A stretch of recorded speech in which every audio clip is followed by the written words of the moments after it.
this evening, this afternoon, this morning, possibly, depending on where you are in the world and joining from.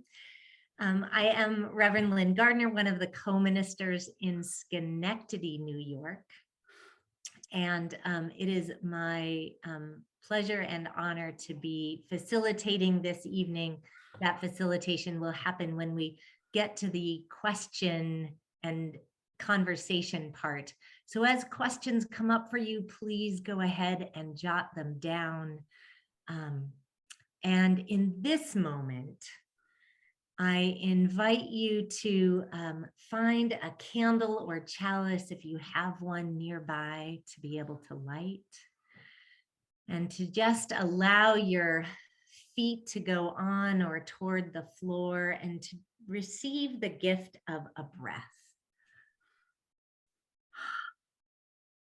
It is Sunday.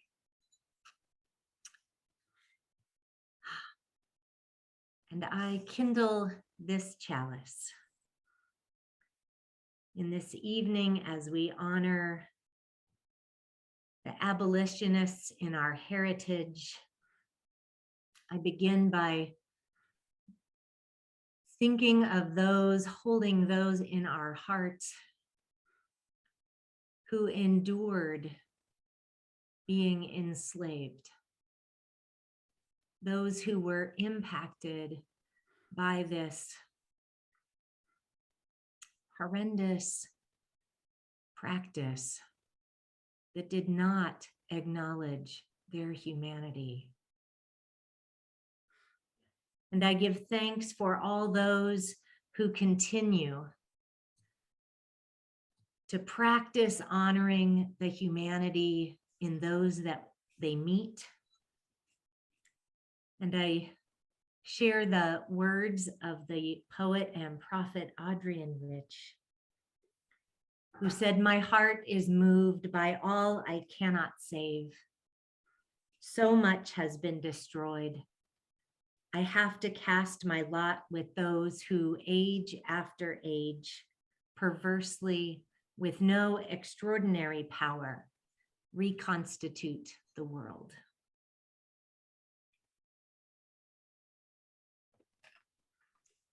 And I am grateful to Reverend John Burens, who is here as a minister, teacher, author this evening.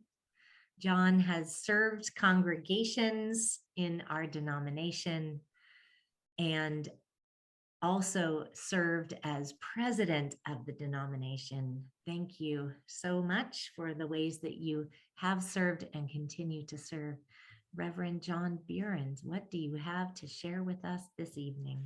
Well, thank you for that, Lynn. You're a dear friend. Let me just point out that at the very top of the chat, which I would invite everyone to go to, you'll see a document called Abolitionism.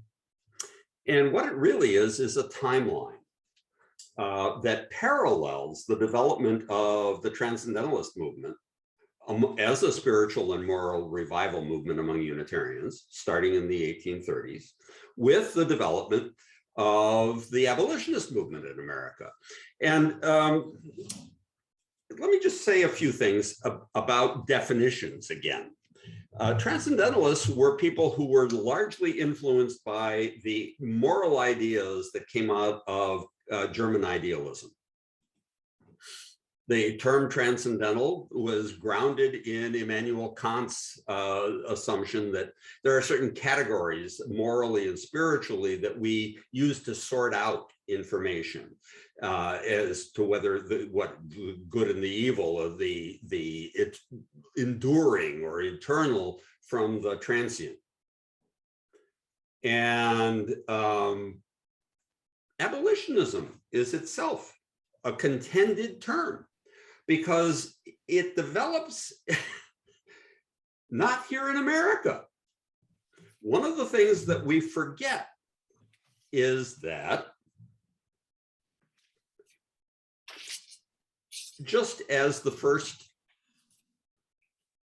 well, I have the 1619 project here. before me. The first enslaved people arrived in America before Plymouth, in Jamestown, New York. The whole culture in which slavery developed and was fought was a transatlantic culture. And abolitionism, as it began to appear in America, had its precedents in Europe, partly in the French Revolution, which abolished slavery in Haiti, but also contemporaneously, and then brought about a revolution there, but also contemporaneously with the work of people like Bishop Wilberforce in England, to abolish slavery in the British colonies in the Caribbean, centrally Jamaica. You'll see one of the things on my timeline, about 4 lines or 5 lines down on the anti-slavery timeline, is the Jamaica Rebellion. You cannot understand American abolitionism without understanding its precedent in particularly English abolitionism, because New England and Old England were effectively, in the early 19th century, one cultural community. This is what makes it so difficult when somebody like our own William Ellery Channing, who is clearly anti-slavery, also does not want to apply the term abolitionist to himself. Why is that? Because in America, abolitionism appears first in 1831 on the 1st of January with the publication of The Liberator by William Lloyd Garrison in what I would call a evangelical mode. One that says that it has to happen as a matter of almost instantaneous repentance. And Channing had too deep an experience of the problems of slavery to believe that that was even possible, much less that it could be brought about by just scolding people into repentance. He grew up in Newport, Rhode Island, which was one of the main ports in America, where the triangular trade between the Caribbean, New England, or Old England, and West Africa took place, taking cargo goods of various sorts to Africa to be traded for enslaved people, and enslaved people to be taken to the Caribbean to raise sugar and then have rum or molasses brought north to New England, etc. His own nanny was an enslaved person.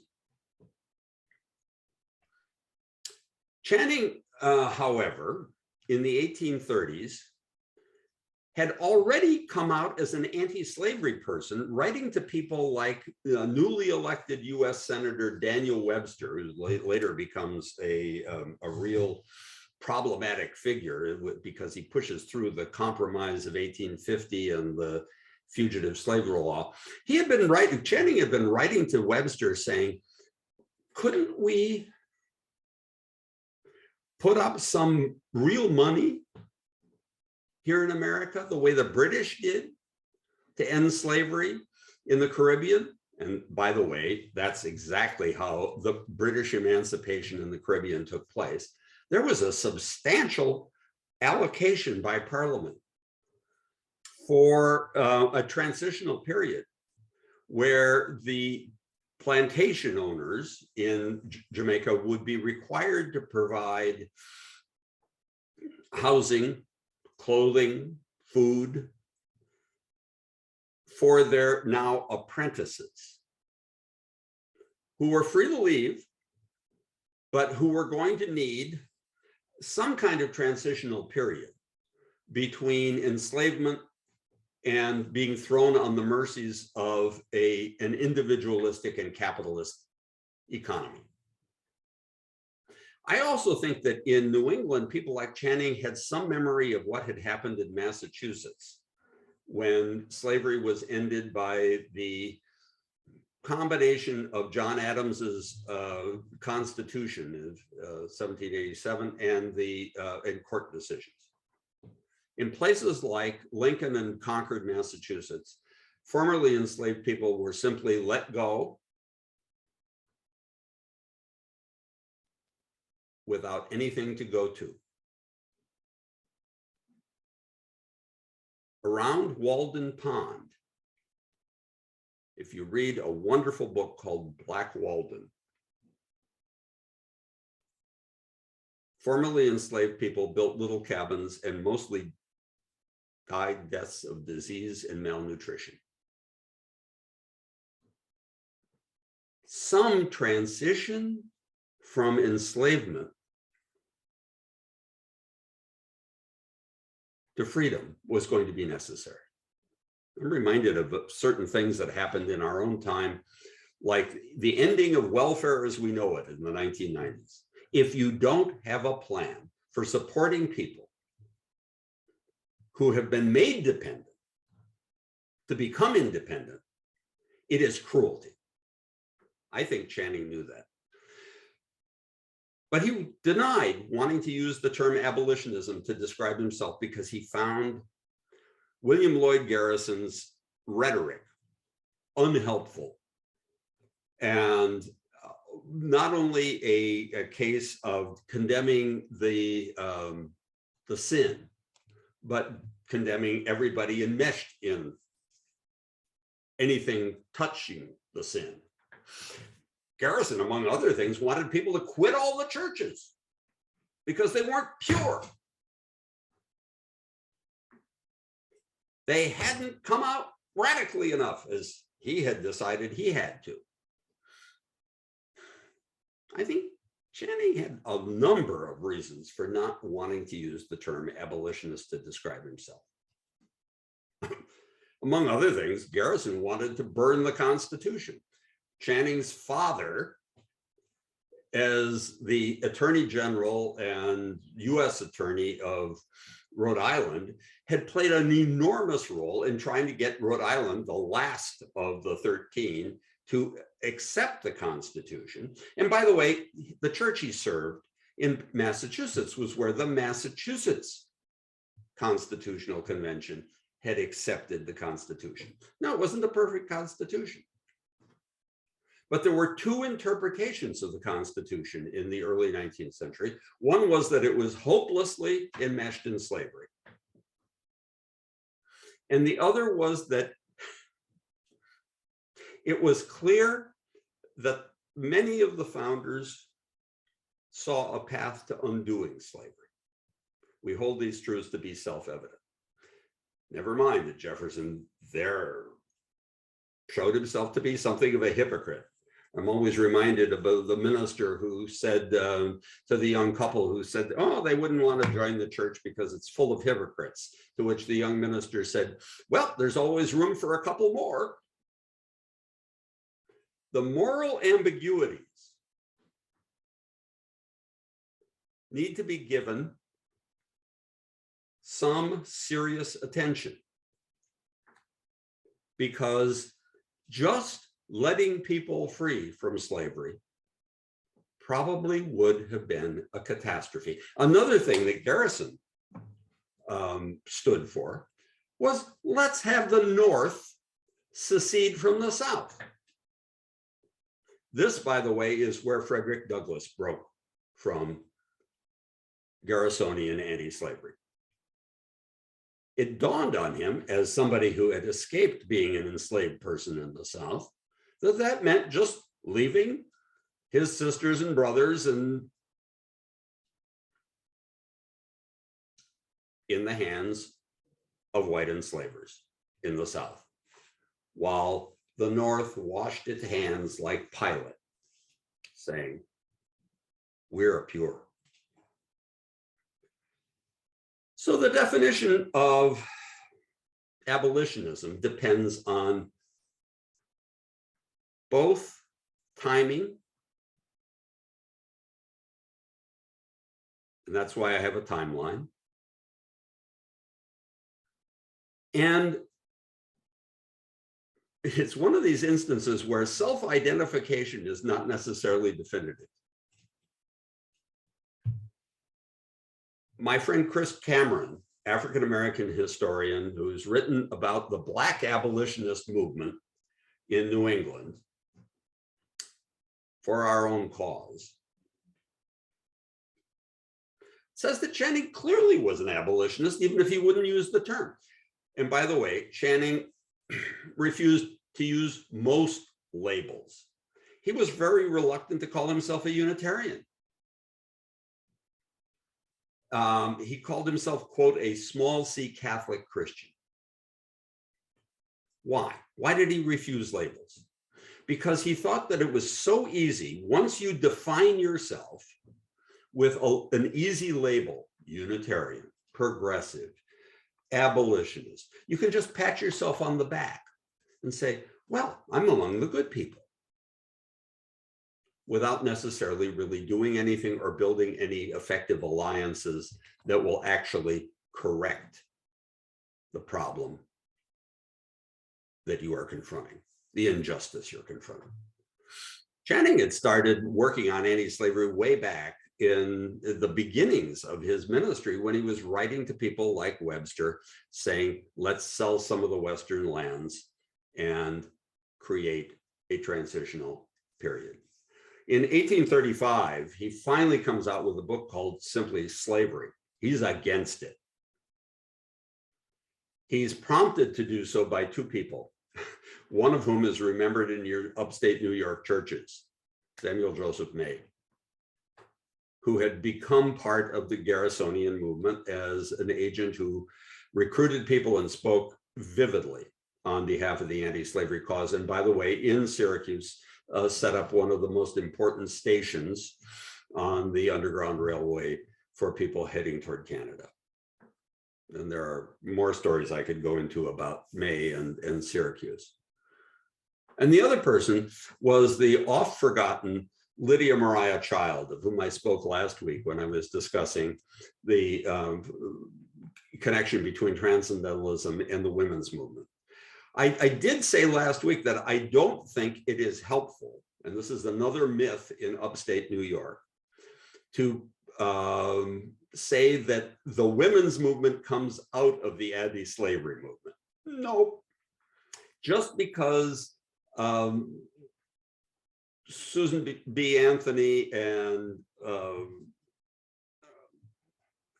Elizabeth Cady Stanton are the best remembered figures in the movement, and just because Stanton brought to Seneca Falls in 1848 her anti-slavery friend Lucretia Mott, who she'd met at an anti-slavery convention in London, by the way, doesn't mean that the feminist movement in America in this period is just derivative from abolitionism. That's why I put the women's movement before the abolitionist movement in this series of 4.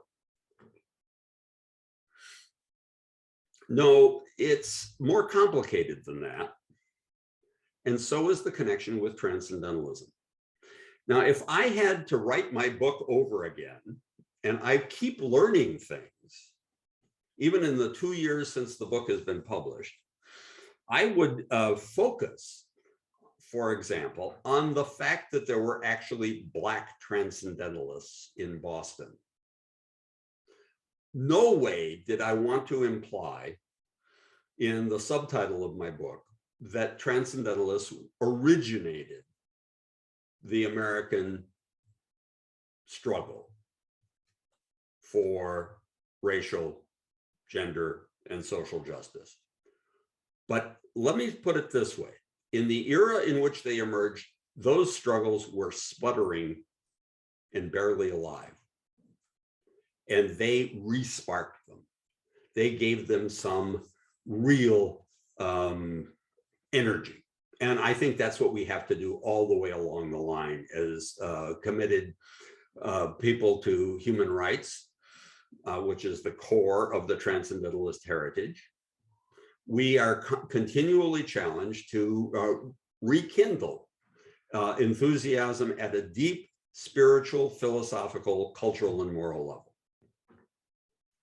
to those good ends. Peter Wierzbicki, professor of history at Princeton, has come out with a new book on Black and white transcendentalists in Boston.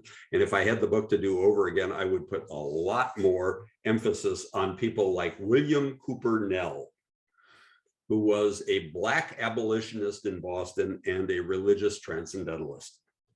I knew his name, but primarily through a historian who, before the Second American Revolution, the Civil War, wanted white Americans to remember the lives and contributions of African Americans in the War of Independence. Nell was the fellow who lifted up Crispus Attucks as the martyr at the Boston Massacre in 1770, who was Black. I also knew Nell as an important early advocate for desegregating public school education. If you've ever read my colleague Stephen Kendrick's wonderful book written with his son Paul called Sarah's Long Walk, I commend it to you. It's about how Nell worked with Charles Sumner to try to get Sarah, 6-year-old African-American girl, admitted to a predominantly white school in Boston. It's turned down. It's almost the beginnings of separate but equal thinking. But Nell was not just that. He was also the founder of an intellectual circle that I didn't know much about among Black Bostonians that called itself the Adelphic Union. And they were like the Transcendentalist circle, but Black men.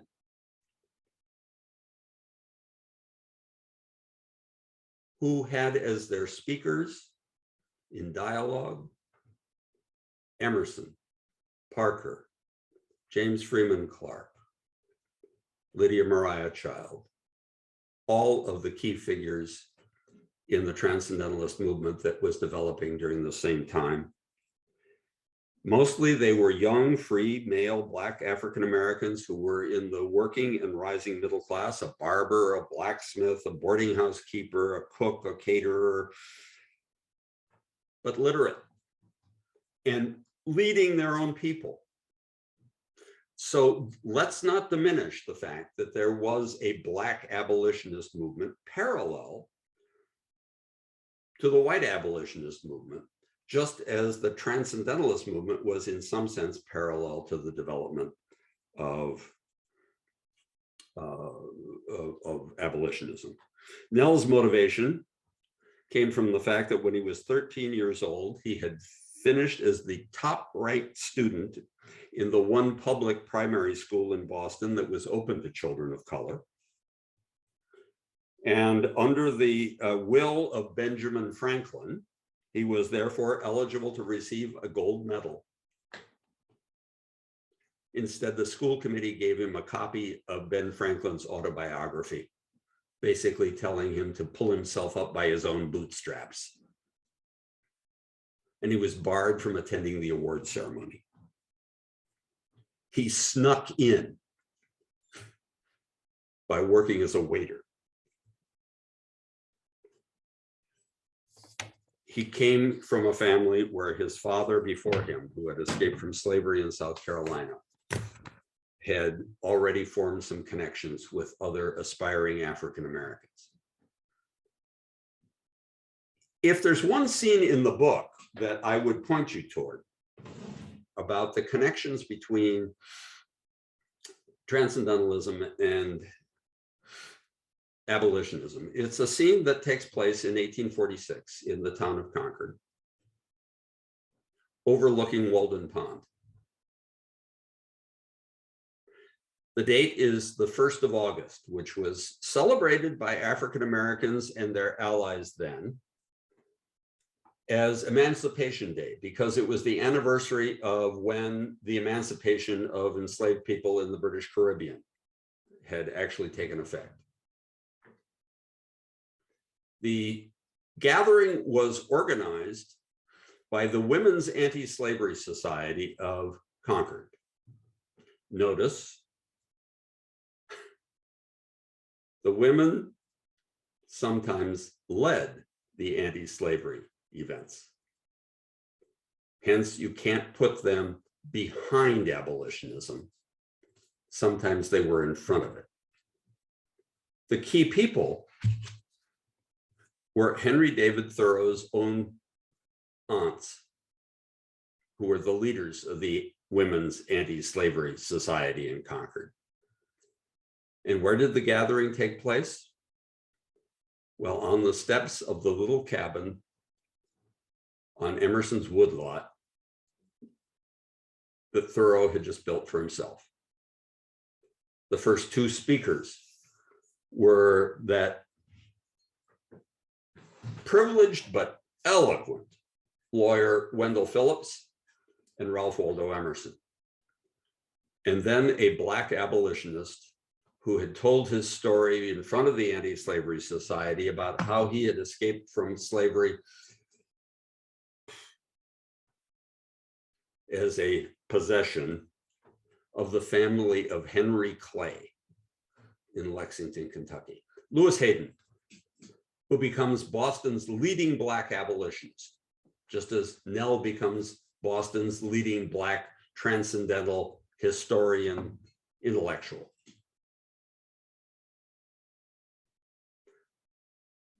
Hayden didn't follow Emerson and Wendell Phillips with sufficient eloquence to be made a speaker on behalf of the anti-slavery movement. But he had been discovered by a member of James Freeman Clark's Church of the Disciples, a young lawyer named John Albion Andrew, who didn't give up on him and instead helped Lewis Hayden open a clothing store on Cambridge Street in Boston, and up on what later became Phillips Street, a boarding house run by his wife. This was the hub of the Underground Railroad in Boston.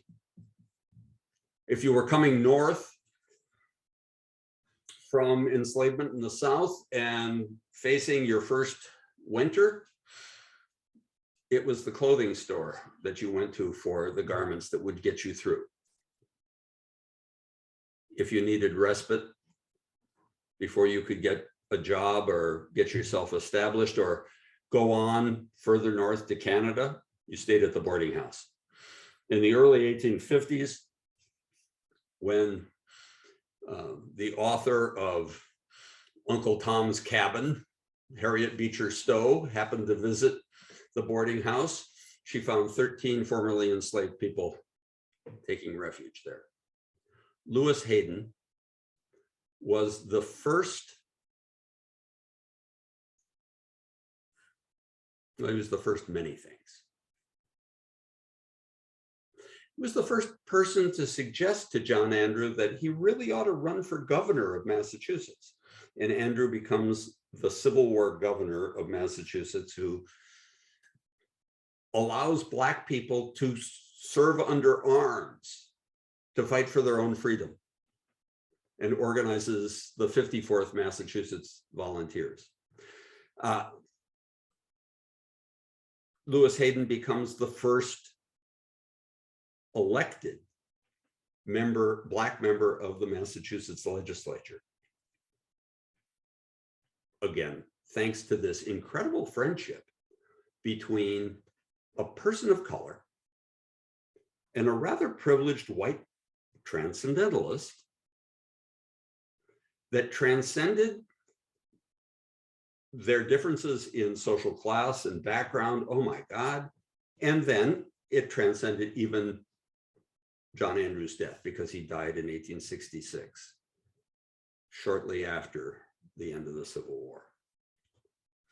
I tell that story at some length in the book because it struck me as I was trying to illustrate how the Transcendentalist practice of spiritual friendship transcending differences had even at times transcended differences in race. I didn't know then about the Adelphic Union or how many Transcendentalists worked hard to encourage African Americans in the Boston area who had had limited access to education or thinking about the basic issues of religion, morality, human rights, to fight for themselves. So I think perhaps I'm going to stop here. I hope some of you have thought of something that you want to pursue. There's a lot of nuance in trying to understand the developments of abolitionism. Let me say a couple more words. It's one thing to be an abolitionist, as I say, Channing even was in the 1820s, before Garrison, but to have a different sense of how to go about it. It's another thing to put the abolitionist label on yourself in the 1830s by joining the Anti-Slavery Society, headed by Garrison. More led by African Americans than he ever led on, he still was someone that Frederick Douglass eventually had to break from. And it's another thing to be an abolitionist in the 1840s, when really Transcendentalism reaches the high watermark of its spiritual, moral, intellectual influence. And still another thing to be an abolitionist in the 1850s, after the passage of the compromise that brought California, my own state out here, into the Union at the cost of passing the Fugitive Slave Law. By 1854, it leads to the Kansas-Nebraska Act, which opens both of those territories, contrary to the Missouri Compromise, to the possibility of becoming slave states. With the pre-Civil War breaking out in Kansas, with border ruffians coming in from Missouri to try to keep New Englanders from making Kansas a free state and bring it into the Union as a slave state. It's a bloody conflict. By the way, as we worry about the divisions in America today,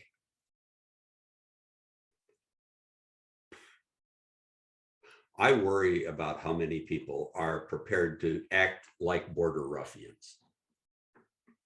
They've already got the guns, and they are determined to preserve the past and white supremacy.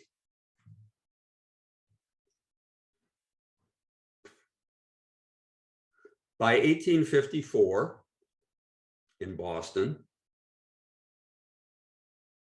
in the midst of the debate in Congress over the Kansas-Nebraska Act, an escaped, formerly enslaved person named Anthony Burns is discovered and arrested and jailed, and prepared for return to slavery. And all hell breaks loose in Boston. In the 1830s, when there were riots downtown, they were anti-abolitionist riots in Philadelphia, New York, and Boston, and numerous other places, put up by people who wanted to defend the North's economic enmeshment in the cotton trade. And workers who wanted to maintain their superiority over people who were possibly going to be freed from slavery. By 1854,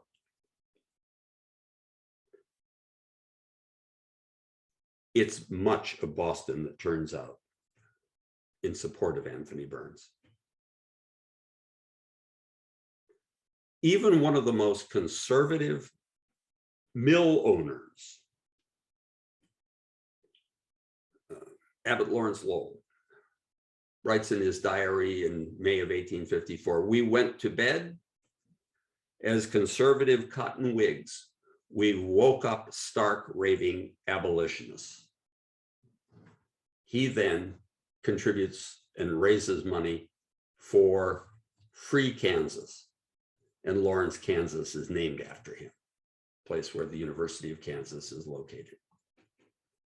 So who's an abolitionist? It depends on when. Does self-definition even count? Not as much as you would think, because at a certain point in the 1830s, the term is almost seized by people who are so anti-establishment, even anti-constitution, hand washers, I would call them, that not everybody who is against slavery is willing to have that term applied to them. But is the abolitionist movement sparked and re-sparked by the kind of thinking that was going on in Transcendentalist circles? You bet. Because the core of that was this: I cannot be truly free and see myself as a moral and spiritual agent unless I see you as a moral and spiritual agent. My destiny is tied up with you. Does that sound like Dr. King? And by the way, this afternoon I was listening to Coretta Scott King's speech to my graduating class at Harvard.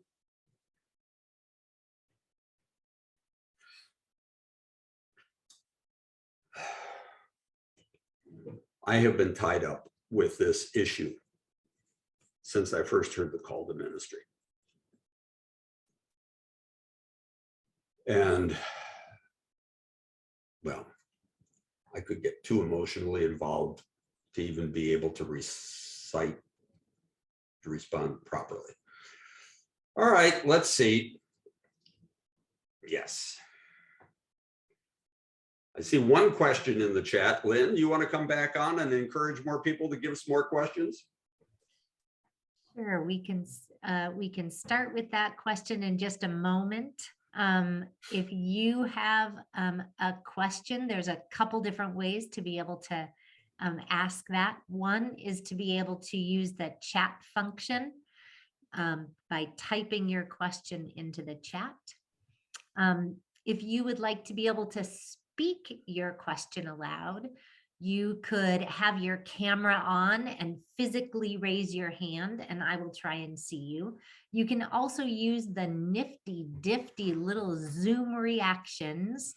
If you go to your taskbar, wherever your mute and stop video icons are, you'll possibly see a sign that says reactions there, or you might see three little dots that say more. And if you click on that, then the reactions button would be there. And one of those is raise hand.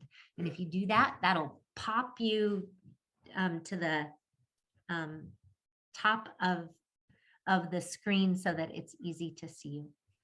And I see that there are a couple of questions here. Thank you all for considering your questions and asking them. This first one is from Monica Beck, who asks, was Frederick Douglass part of the Black abolitionist group? Oh, yeah. So the wonderful 1619 Project from the New York Times has some staggering statistics in the preface about how little most Americans know about this period and about anti-slavery. A survey taken in 2018 showed that only 8% of Americans saw slavery as the primary cause of the Civil War. Hold that thought for a moment. Almost as few people knew that Frederick Douglass had been enslaved. He was, in fact, by the 1840s, with help from people like a Unitarian minister in New Bedford, Ephraim Peabody, and then his friendship with Theodore Parker, and his eloquent autobiography, which he developed as a stump speaker on behalf of the anti-slavery movement, telling the story of how he had escaped slavery in Maryland. He was the most famous Black fugitive from slavery in America. So sure, he was an abolitionist.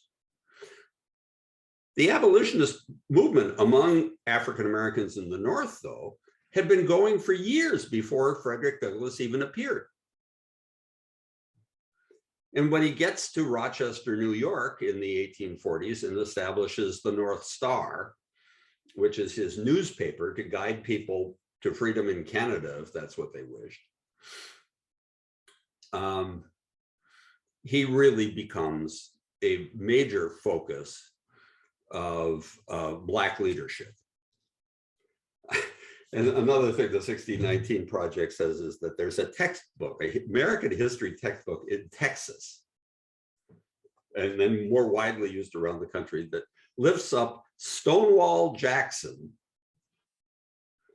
the Presbyterian minister turned Confederate general, and Frederick Douglass as just examples of how strong leadership is needed to preserve a constitutional republic, as though they were moral equivalents.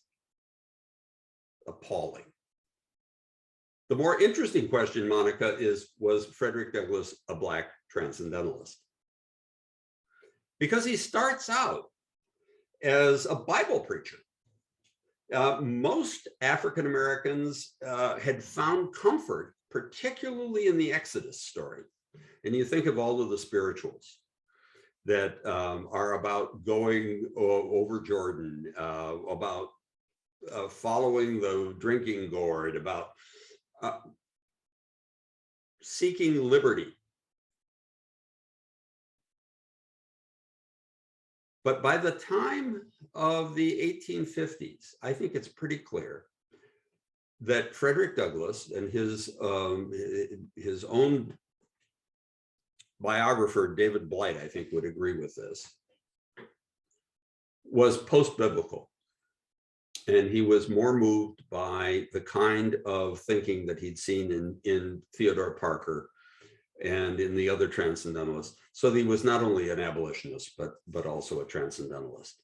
By the way, Blight was the first scholar of Douglass to have access to the papers from the latter part of his life, when one of the sad parts of Douglass's personal story was that his wife, who came out of slavery with him, never learned to read or write. And so as he became, a literary figure and a public figure, he did not have an intellectual companion at home. After the Civil War, he developed a intimate relationship with a white woman who was a German idealist and freethinker. And Blight was the first real biographer of Douglass to reveal that. And it also shows how deeply involved he was with German idealism and the roots of Transcendentalism. Okay, go on. Thank you. And Reverend Joe Cleveland, that's actually a great segue to his question about why would Black intellectuals bother with Transcendentalism, and what tools might it have provided for them, or provide for them now? Yeah. So prior to Transcendentalism, the reigning theory of human relations was social contract. Okay? All of our governance relations, this is John Locke and Rousseau, and are a matter of kind of making a bargain with one another in order to create a society together. It's somewhat transactional. The Transcendentalists rebelled both against transactional thinking, which we have seen reemerge in Trumpism, the art of the deal. By saying that there are some transcendent imperatives, categorical imperatives, Kant called them, that we can't treat one another as just objects. We have to treat one another as agents. Why did the Adelphic Union invite white transcendentalist leaders to come speak to them? First of all, because they trusted these people as allies in the anti-slavery cause.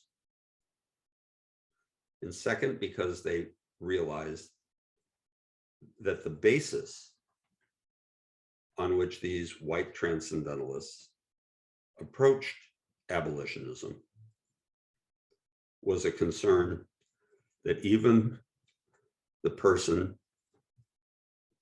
treated as an object for sale under slavery was a moral agent full of God-given moral and spiritual potential, who was worthy of attention, capable of what Channing called self-culture, and needed in order to have a full participation of everyone in an emerging society of freedom. Yeah. So why did they bother? It's kind of like when I became national co-chair of Freedom of Merit, why did the bunch of gay and lesbian people bother with me? I was the only non-gay religious leader who was invited to speak at the Millennium March for Equality in Washington, D.C., because in the middle of my tenure as UUA president, we had become the first denomination to say that GLBT couples should be able to have not just blessings in our progressive churches, but they should have the protections provided by civil law. I played an almost non-parliamentary role in getting that through our General Assembly in Indianapolis. So allies. No important social change movement in American history has ever succeeded without bringing together people who crossed some important lines of division. The civil rights movement in America would not have succeeded without blacks and whites together. My friend Dan McCannon at Harvard has written this wonderful book called Prophetic Encounters, which is about how often seemingly secular social change movements have depended upon finding appropriate religious allies. So I don't think that these Black folks like Nell, who were largely involved in their own Black churches, could possibly even confront their own pastors, who are sometimes passive, without some encouragement from feistier white allies. When I sat down with that Freedom to Marry group, I said, I think my role here is to convince you that you have more allies than you know. And more of them are religious leaders than you know. And I intend to bring you some people that might be of use. I think probably the most important person I brought them was my friend and fellow UU, Fred Garcia, key communications consultant, who helped them reframe some of their own rhetoric. I hear you talking about rights. Have you tried talking about fairness? There's a difference in the way that's heard, you know. And by the way, why don't you lift up the stories of people who've been living together in committed same-sex relations for 40, 50 years? Almost everybody out there knows somebody in the gay community that they are sympathetic to. We have to find ways to get the majority to admit their concern for this minority. That's how you build social change movements. So that's why I think the Black abolitionists turned to the Transcendentalists for some intellectual spark, some encouragement, some allyship. Now, I'm not going to pretend for a minute that all of these white folks were totally enlightened by today's standards. No. There was hardly a single white American in the 19th century, including, and maybe even especially the best educated, who was not an essentialist. One of the characteristics of 19th century Romanticism was that every group has its essence. Herder in Germany was saying, wow, you know, the Slovaks are not the Germans. They have their own special essence. That kind of nationalism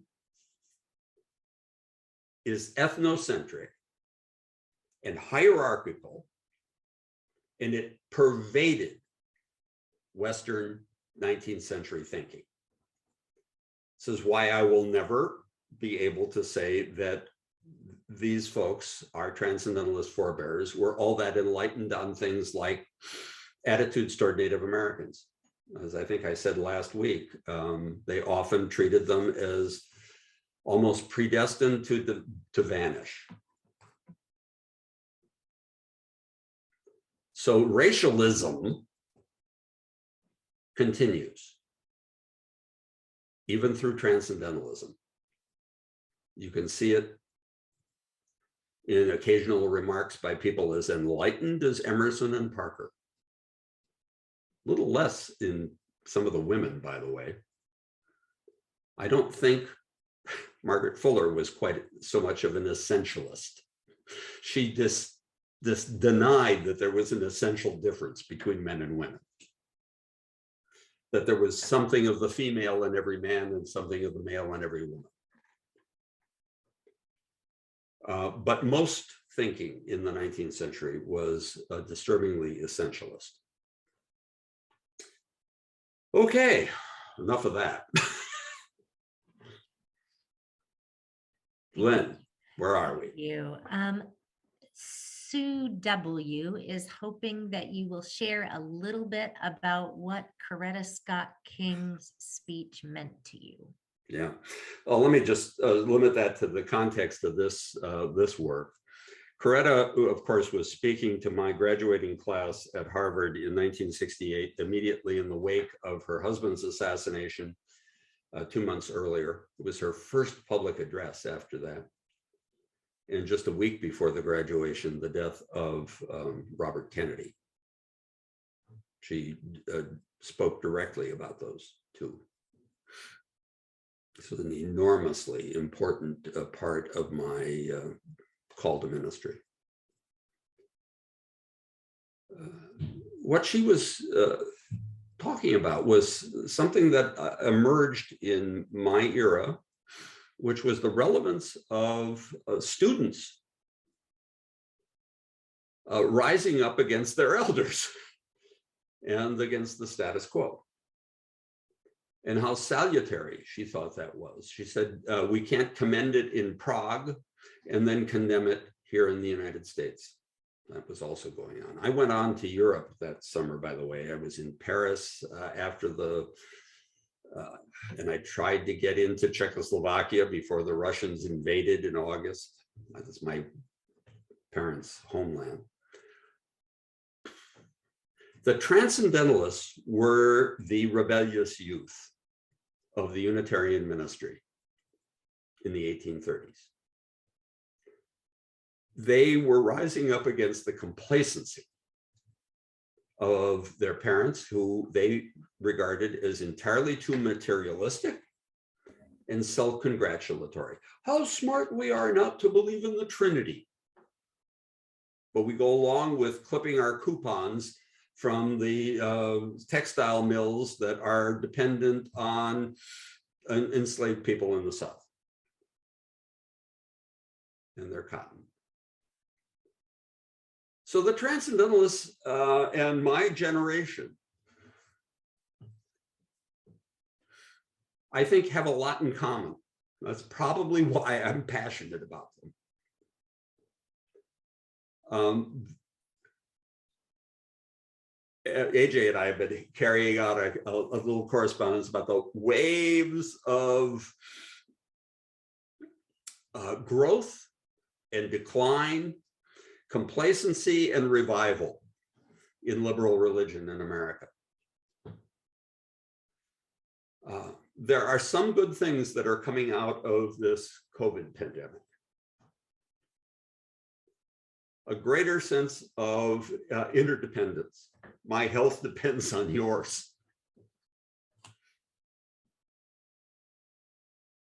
I think maybe even a realization, if we're smart, that one of the things that's happened over the last 40 years is that the best educated in America, in both political parties, have absolutely ignored what has happened to people who don't hold a college degree. Read Michael Sandel's book, The Tyranny of Merit. It's the best analysis I know of the rise of right-wing populism. And it is an indictment of what the more cosmopolitan and well-educated classes of America have done.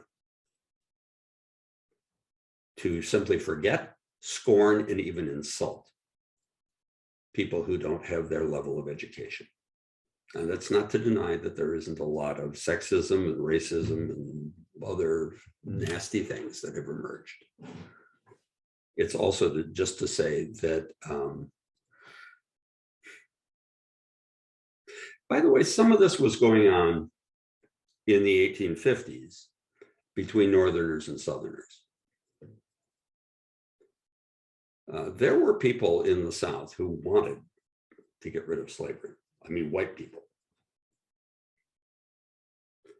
But they started to defend it when they felt under attack and looked down upon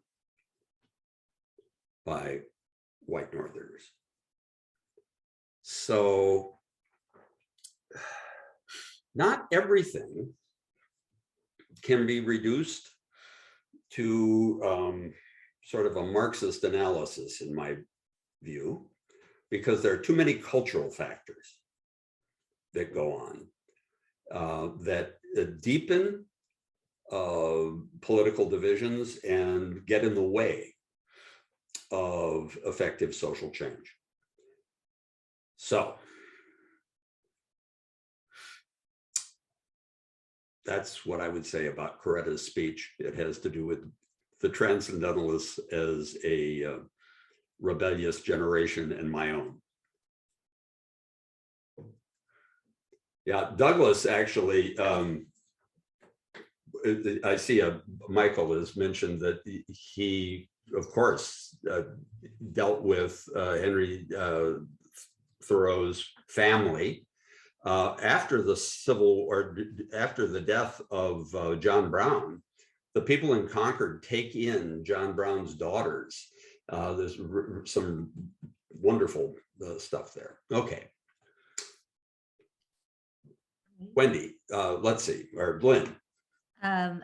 Lois and Don Porter, who are here online from Mexico, Wow. have asked, they noted that you said that transcendental influence peaked in the 1840s, and why did it decline after that?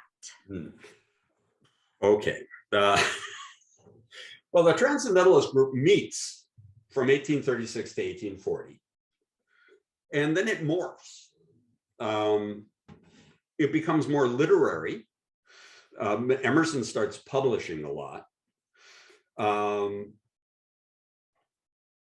Not everybody is on the same page politically. And that's why we often meet the Transcendentalists in literature classes rather than history classes. I see it not so much declining as just broadening.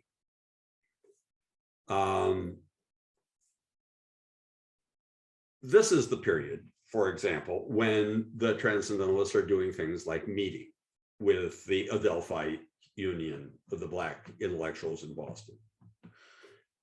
By the 1850s, Transcendentalism is almost overwhelmed by the twin products of its own activism, the women's rights movement and abolitionism.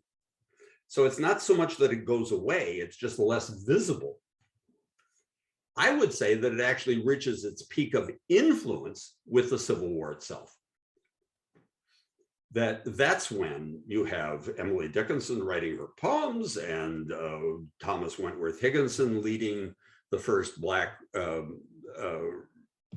regiment before the 54th Massachusetts down in South Carolina. It's when the Vice President of the United States, Hannibal Hamlin, Unitarian of Maine, and 6 members of the Senate and the Dean of the House of Representatives, and Abraham Lincoln himself is borrowing Theodore Parker's rhetoric in speaking about government of the people, by the people, for the people, and going to William Henry Channing's services at what becomes All Souls Unitarian Church in Washington, occasionally.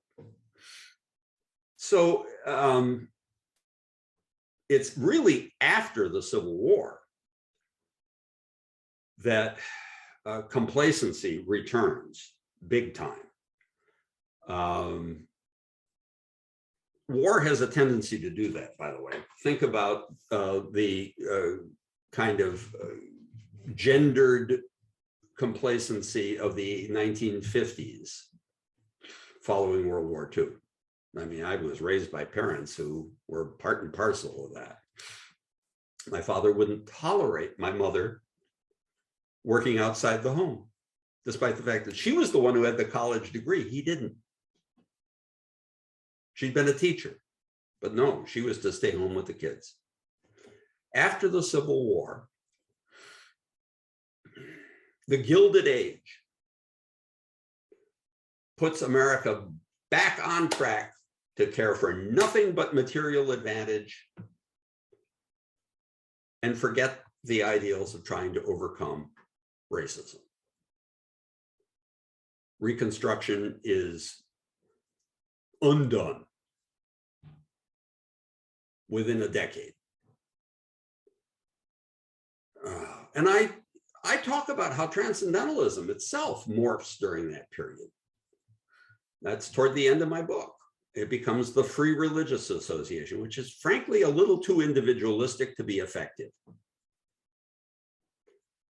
And it is marked by people like Thomas Wentworth Higginson, becoming who had been one of the most radical transcendentalists, becoming later in his life a much more bourgeois figure. So it's really after the Civil War that the decline sets in. Not as early as the 1840s, it's just broader after the 1840s.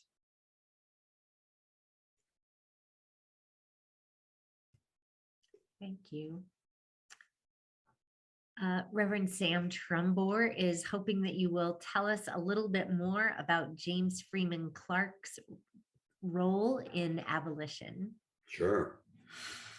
So, Clarke is kind of the thread figure through my whole book, and I've admired him for years, partly because, like his mentor, William Ellery Channing, he was truly a broad church figure. He maintained friendships with people from the most radical. Theodore Parker never would have been heard in Boston if it hadn't been for James Freeman Clarke really risking his own ministry to let him be heard in the pulpit of the Church of the Disciples. And he also maintained relationships with people who were more conservative than himself. So one of the most interesting moments for me is in I think it's 1847 or 8, the British Unitarian ministers write to the American Unitarian ministers and say, why haven't you petitioned your Congress the way we petitioned Parliament to end slavery? Now, you have to understand that in this period, Unitarians were not particularly organized. The American Unitarian Association was a loose group of ministers and wealthy laymen who each subscribed a small amount of money each year to support new ministries, like Clarke's own ministry out in Lexington, Kentucky, where he was one of the first Unitarian ministers west of the Appalachians. Well, it's Clarke who actually responds to the British Unitarians, and he organizes 170 Unitarian ministers to sign an abolition of slavery petition to the Congress, because he could get more people on board than anybody. And by the way, right in the period before the Civil War, when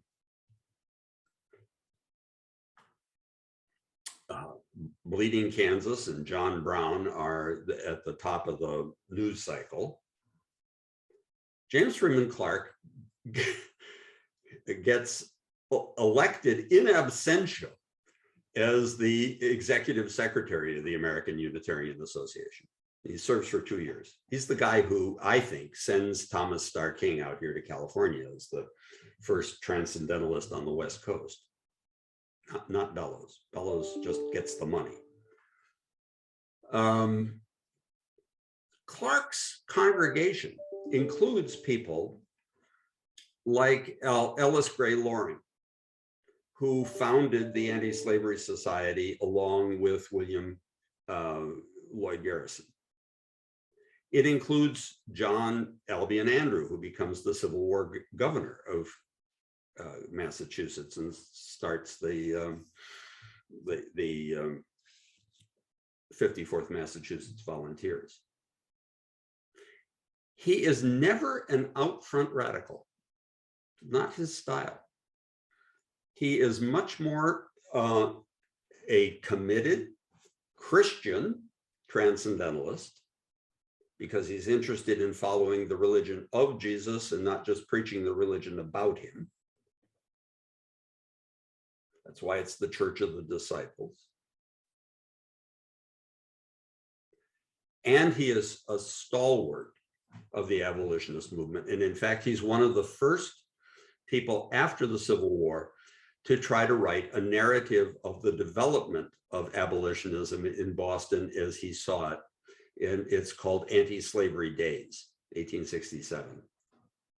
It was so popular that it was published as a paperback before such things were very frequent, and sold at little 25-cent copies in the thousands. The commitment of Clark to both of these social change movements that are offsprings of his transcendentalist conviction, both to women's rights and to anti-slavery, I think absolutely undeniable. He's the first person to really encourage Margaret Fuller as a writer, publish her first essays.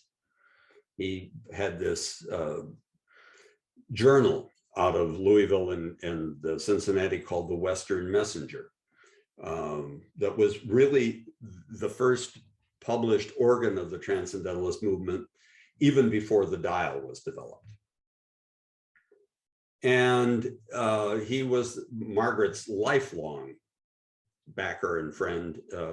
He joins Emerson and William Henry Channing in publishing the memoir that lifts up Margaret's importance when she dies so tragically in 1850. But on the abolitionist front, you know, the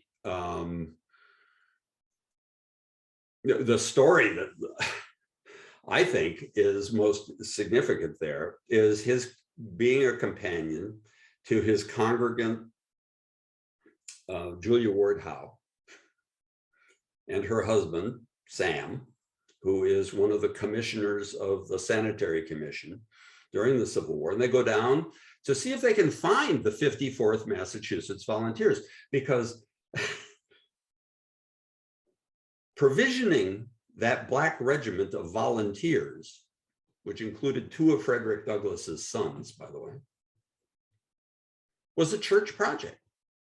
These young black men did not have the wherewithal to come with their own kit or uniform. So the Church of the Disciples raises the money to make sure that they're properly equipped. And they go down to Washington to try to find them, and they can't find them. They go with John Andrew. They meet Lincoln.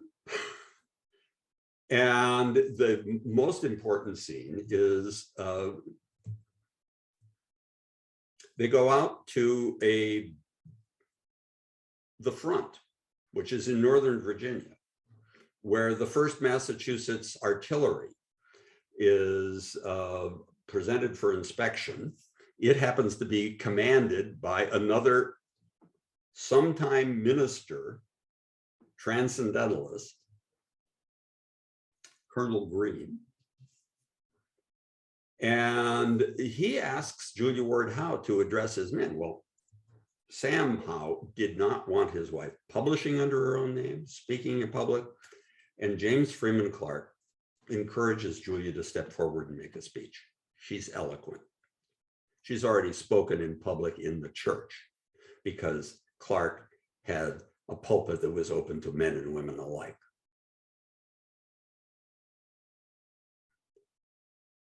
That night, the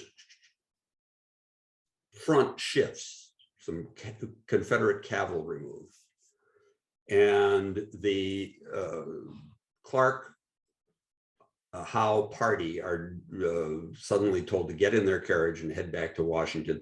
They're on the road heading back into the city, and they hear some Pennsylvania troops singing the John Brown song.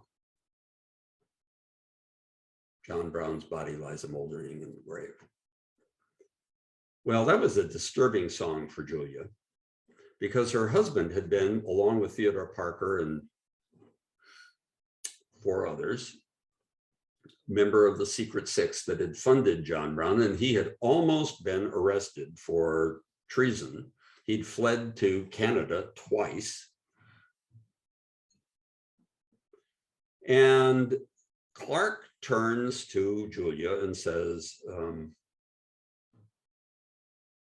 the men clearly like that rousing marching song.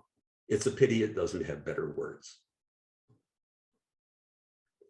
And that night in the Willard Hotel in Washington, with her baby asleep in a cradle next to her, Julia gets up in the middle of the night and sits down and pens the immortal words of the Battle Hymn of the Republic, which, by the way, as I point out in the book, should never be read as some kind of praise for militarism. It is a prayer for redemption even out of the terrible violence of the Civil War, that some good like the abolition of slavery might come from it. Mine eyes have seen the glory of the coming of the Lord. He is trampling out the vintage where the grapes of wrath are stored. As he died to make men holy, let us die to make men free.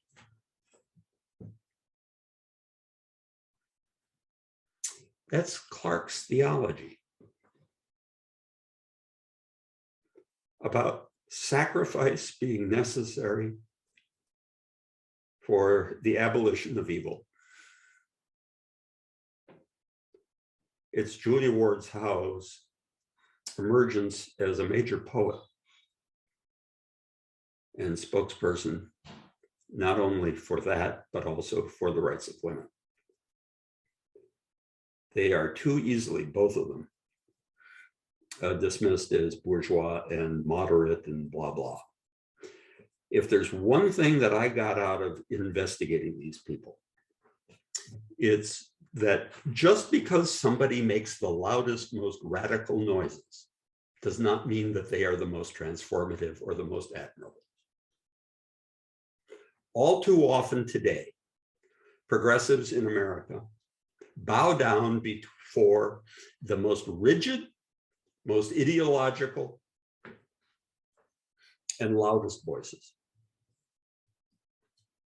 Progress has never been made in social change without broader coalitions that include people like Julia Ward Howe and James Freeman Clark. And so I love them both and lift them up quite willingly because they reinforce what I've learned about social change movements like freedom to marry. You have to bring around the broad middle if you are going to make any change in the direction of justice that's going to last. So that's why I made him the thread figure. First professor of comparative religion in America, while also leading one of the most important churches in the movement, the one that had really brought to us principles that we now take for granted. Everybody's a member who joins the covenant and gives whatever they can in time and treasure. Worship is not just a clergy-led activity. It's the work of the people. And when we come together, the social principle means that we should bring our concerns about the society that we live in and help one another discern where we can make a difference.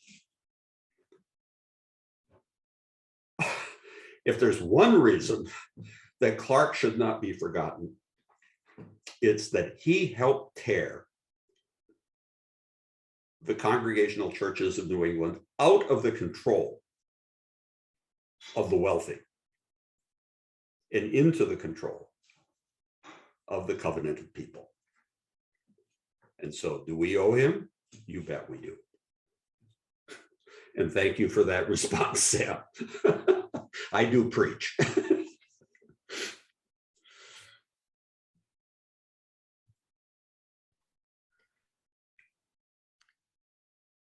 Thank you for bringing so much heart, as well as a lot of deep thought and care and research to this. But it is the heart, I think, that definitely moves me in your stories. Thank you.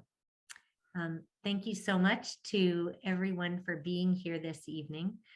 We do have one note from Megan Garvey in the chat, especially for folks who are in the Rochester area, that if you are interested in being part of the First U Criminal Justice Ministries uplift and support of the ongoing current abolition movement, Megan's chat email is there in the chat if you are interested in that work.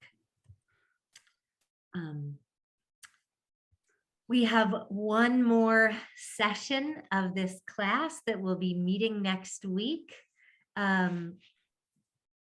let me say just a word about what I want to include next week then, Lynn, so the preview of coming attractions. Yep. I've touched on the importance of the Transcendentalists as pioneers in paying attention to the wisdom of non-Western religious traditions. So next week, I'm going to be focusing on their contribution as catalysts of interfaith cooperation is important in a pluralistic society.